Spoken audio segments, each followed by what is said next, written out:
Good morning students. आप पढ़ रहे हैं भूगोल विषय क्लास 12 अध्याय 16 जैविक व अजैविक संसाधन। खंड व है आपका भारत जनसंख्या और अर्थव्यवस्था का, उसका पार्ट है। कल की क्लास में हमने वन संसाधन पढ़े हैं। वन संसाधन के जो प्रकार रहते हैं उनके बारे में हमने समझा। आज जो हमारा टॉपिक रहता है वह रहता है हमारा मत्स्य संसाधन।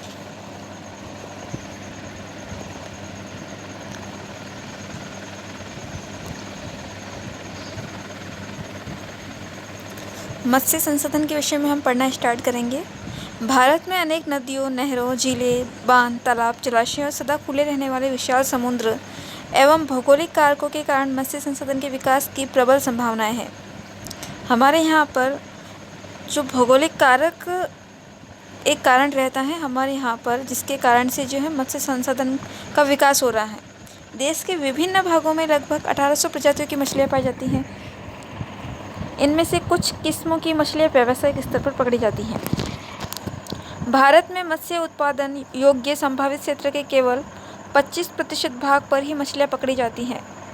यहाँ कुल मत्स्य उत्पादन का 60% महासागरों से तथा 40% आंतरिक जलाशयों से प्राप्त किया जाता है। महासागरों से प्राप्त होने वाली कुछ मछलियों का 70% पश्चिमी समुद्र तट से, 30% पूर्वी समुद्र तट से प्राप्त किया जाता है। ठीक है, आगे देखो। भारत की मछली की खपत और बढ़ते निर्यात से डेयरी विकास एवं मुर्गी पालन की तरह मत्स्य व्यवसाय भी वैज्ञानिक पद्धति से किया जाने लगा है। इसका महत्व क्या है भारत में मत्स्य उद्योग का, वह पढ़ते हैं। जैसा कि सबको पता है कि मछली का सबसे पहले तो आहार के रूप में यूज़ किया जाता है, आहार के रूप में, भोजन के रूप में। दूसरा, राष्ट्रीय के आय रोजगार मिलते हैं, लोग मछली पकड़ते हैं, बेचते हैं, व्यवसाय करते हैं। तो व्यवसायिक क्षेत्र में बाहर इसका जो है इम्पोर्ट करते हैं, तो उस जो है निर्यात करने पर भी जो है मुद्रा प्राप्त होती है विदेशी। इसके अलावा इस व्यवसाय में बहुत से लोगों को रोजगार मिला। इस बहुत बड़े पूरे परिवार के परिवार जो है इस व्यवसाय में लगते हैं। ठीक है, आगे देखो। मत्स्य व्यवसाय से नाव बनाना, मछली पकड़ने के जाल, औजार, रस्सियाँ, पकड़े गई मछलियों को सुखाने, डिब्बा बंद करने, उनके तेल निकालने, खाद बनाने, मत्स्य गोदाम आदि सहायक व्यवसाय का सृजन हुआ है। मत्स्य उपलब्धता की अनुकूल दशाएं क्या क्या रहती हैं? वैसे तो आपकी स्कूल एजुकेशन की अगर पॉइंट ऑफ व्यू से हम देखें तो आपका ये मत्स्य संसाधन ज़्यादा इम्पोर्टेंट नहीं रहता है। हाँ, कुछ क्वेश्चंस बनते हैं इसका, लेकिन ये है बहुत इम्पोर्टेंट। आपके स्कूल एजुकेशन से इम्पोर्टेंट नहीं बनता है, लेकिन मत्स्य जो है, मत्स्य संसाधन इम्पोर्टेंट है। जो भी सारे ये मत्स्य उत्पादन क्षेत्र दे रखे हैं ये इस मैप में, वो इम्पोर्टेंट रहते हैं। इसकी दशाएँ इम्पोर्टेंट रहती है, महत्व इम्पोर्टेंट रहता है। लेकिन मैं चाहती हूँ कि आप अभी इसको पढ़ो और अच्छे से पढ़ो और अच्छे से समझो इसको, जो मैं जैसे मैं समझाती हूँ, जो इम्पोर्टेंट करवाती हूँ, क्योंकि ये आपके बाद में भी काम आने वाला है। अगर आप ज्योग्राफी बैकग्राउंड को कंटिन्यू करते हो तो आपका मत्स्य संसाधन इम्पोर्टेंट रहता है आगे के लिए। ये सारे जो है ना, ये सारे नाम जो दे रखे हैं ये आगे के लिए इम्पोर्टेंट है। अभी आपके जो स्कूल एजुकेशन की दृष्टि से इतना इम्पोर्टेंट नहीं रखता है ये। ठीक है, अब जब हम मत्स्य उपलब्धता की अनुकूल दशाएं देखते हैं कि कहाँ पर जो है मछली पालन हो सकता है। हम हर जगह तो जाके कहीं पे भी मछली का पालन कर नहीं सकते। हमारे राजस्थान में तो नहीं होता है, तो कहीं ना कहीं तो इसका उत्पादन अच्छे से किया जा सकता है। तो जहाँ पर ये होता है तो वहाँ पर ऐसी कौन सी दशाएं हमें देखने को मिलती हैं जिसके कारण से वहाँ पर मछली जो उत्पादन है, व्यवसाय जो है वो अच्छे और बहुत ही अच्छे ढंग से किया जाता है। तो सबसे पहली जो दशा है इसकी, जहाँ पर मछली उपलब्धता होती है, तो पहला पॉइंट रहता है इसका छिछला समुद्र। 100 फेदम यानी कि 600 फुट तक गहरे छिछले समुद्र तक मछलियों के लिए अनुकूल होते हैं। इस गहराई तक सूर्य की किरणें आसानी से पहुंच जाती हैं, जिससे मछलियों की वृद्धि या विकास होता है। छिछले समुद्र तटों पर प्लैंकटन व कई पर्याप्त मात्रा में उपलब्ध होता है। इसको खाने के लिए तथा अंडे देने के लिए यही मछलियाँ अधिक मात्रा में होती हैं। ठीक है, ये इसकी अनुकूल दशाएं हैं। 600 फुट की गहराई पर मिलेगा, जहाँ पर सूर्य की किरणें आसानी से क्या हो, पहुँच सके। अगला देखो, नदियों के मुहाने। पहला पॉइंट था आपका छिछले समुद्र, नदियों का मुहाना। ये दशाएं पढ़ना, आप अच्छे से समझना इसको। यहाँ प्लैंकटन नामक छोटे जीव के लिए भोजन के आवश्यक तत्व पर्याप्त मात्रा में मिल जाते हैं, इसलिए नदियों के मुहानों पर प्लैंकटन अधिक मात्रा में पाए जाते हैं। इसलिए नदियों द्वारा कई प्रकार के सड़े गले पदार्थ भी प्रवाहित कर यहाँ लाए जाते हैं।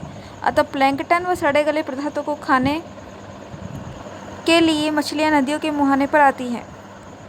इसके प्रमुख क्षेत्र दे रखे हैं। समुद्र तटीय मत्स्य क्षेत्र। यह क्षेत्र समुद्र तटीय रेखा से 100 किलोमीटर दूर तक खुले समुद्रों की सीमा तक सीमित है। इनमें भी अधिक मछलियाँ 40 किलोमीटर तक ही पकड़ी जाती हैं। यहाँ मुख्यतः सार्क, मैकरेल, एकांकी, ओल, सार्डाइन, पॉम्फ्रेट, कैटफिश, टूना, ईल, हैरिंग, झींगा, पंत, मुलेट, बाम्बे इक मछलियाँ पकड़ी जाती हैं। नदी मुख्य मत्स्य क्षेत्र दे रखे हैं आपको। गंगा, ब्रह्मपुत्र, हुगली, महानदी, गोदावरी, कृष्णा, कावेरी, नर्मदा, ताप्ती, सारी जो हैं ये तट वाली नदियाँ हैं, ये तटीय क्षेत्र की नदियाँ हैं।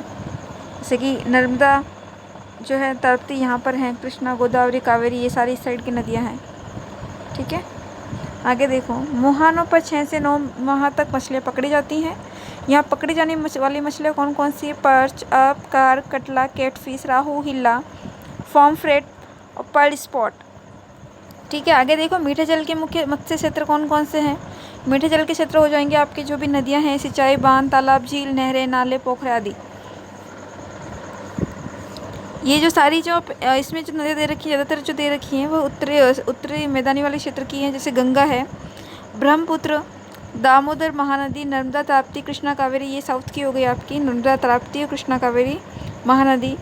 दामोदर महानदी इस साइड की है, दामोदर महानदी ये वाली। कृष्णा, कावेरी यहाँ की है। नर्मदा, ताप्ती यहाँ की है। गंगा ये इस साइड की है।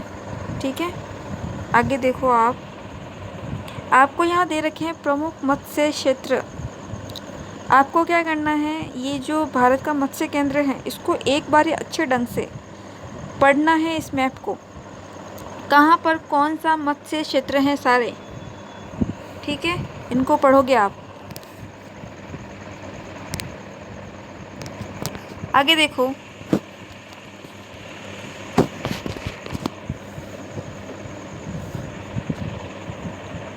मोती मत्स्य क्षेत्र कौन कौन से हैं? भारतीय समुद्री क्षेत्रों में कच्छ की खाड़ी, सौराष्ट्र तट, मन्नार की खाड़ी, तमिलनाडु में कुमारी अंतरीप व पाम्बन द्वीप में ऑयस्टर मछलियाँ पाई जाती हैं। इन मछलियों से बहुमूल्य मोती पाए जाते हैं। इन मछलियों से ये सारे जो हैं ये क्षेत्र, यहाँ पर जो है सब मछली भारतीय समुद्र से, यहाँ ये जो क्षेत्र रहते हैं, मन्नार की खाड़ी, कुमारी अंतरीप, यहाँ से ऑयस्टर मछलियाँ पाई जाती हैं। इन मछलियों में बहुमूल्य मोती प्राप्त होते हैं। इन मछलियों को एक विशेष प्रकार के रसायन का इंजेक्शन लगा जाता है। इससे कुछ समय पश्चात इनके शरीर में मोती बन जाता है। जापानी विशेषज्ञों की सहायता से कच्छ व सौराष्ट्र तट पर ऑयस्टर कल्चर का विकास कर व्यावसायिक मोती फार्मिंग का विस्तार करने की योजना है। शंख मत्स्य क्षेत्र, जहाँ पर शंख वाला मत्स्य क्षेत्र कौन कौन सा है? भारतीय समुद्री तटों से दलदली तथा बलुई क्षेत्रों से 13 मीटर की गहराई तक विभिन्न आकार प्रकार की शंख मछलियाँ मिलती हैं। तमिलनाडु, केरल, गुजरात के सौराष्ट्र से पश्चिमी तट पर अक्टूबर से मई तक शंख मछलियाँ अधिक पकड़ी जाती हैं। इनके आवरण का प्रयोग पूजा आरती के समय मंदिरों के बजाय जिन्हें सभी जानते हैं। आपका जो ये वाला क्षेत्र रहता है, ये तटीय क्षेत्र, ये वाला, ये यहाँ का तमिलनाडु, कर्नाटक, केरल, यहाँ से शंख वाला क्षेत्र है ये। सॉरी, आपका इसमें आपका कर्नाटक नहीं है, इसमें सिर्फ आपके 3 क्षेत्र दे रखे हैं जो ये शंख के लिए। एक तो गुजरात का सौराष्ट्र, ये गुजरात का सौराष्ट्र, केरल हो गया यहाँ पर आपका, और दूसरा है आपका तमिलनाडु। तमिलनाडु है यहाँ पे आपका इस वाले क्षेत्र पर। ठीक है, तो ये क्षेत्र हैं आपके शंख मत्स्य क्षेत्र। विकास के प्रयास, ये आपका होमवर्क रहता है कि आप जो हैं आप अभी विकास के प्रयास पढ़ेंगे इसी क्लास की कंटिन्यूटी में। ठीक है, विकास के प्रयास आपको पढ़ने हैं, कौन कौन से प्रयास किए जा रहे हैं। आपको आगे जो है मत्स्य बंदरगाह दे रखे हैं। इन सारे बंदरगाह जो दे रखे हैं आपको क्या करना है, मैप में आपका पीछे वाला जो मैप मैंने बताया था उसको आप कॉपी में एक बार ही बना लेना। ये सारे बंदरगाह जो हैं ये है, उसमें आ जाएंगे, आपको ज़्यादा ढूंढने की ज़रूरत नहीं पड़ेगी। जिनको नहीं मिलता है उन सभी के पास में मैप हैं, वो मैप से देखकर उनको इंडिकेट करेंगे सारे मत्स्य बंदरगाह के क्षेत्र जो हैं। आपको मैप बनाना है सेल्फ। और उत्पादन व व्यापार जो है इतना इम्पोर्टेंट नहीं रहता है आपका, फिर भी आप इसको एक बार ही पढ़ोगे। तो आपको एक ये पढ़ना है, इसका मैप बनाना है और इसको छोड़ देना आप। ठीक है, आज की क्लास यहीं तक। कल हम पढ़ेंगे जल संसाधन। आपको जहाँ तक पढ़ाया गया है आपको मत्स्य संसाधन पूरा कंप्लीट पढ़ना है और लर्न करना है। ठीक है, आज के लिए इतना ही। Thank you.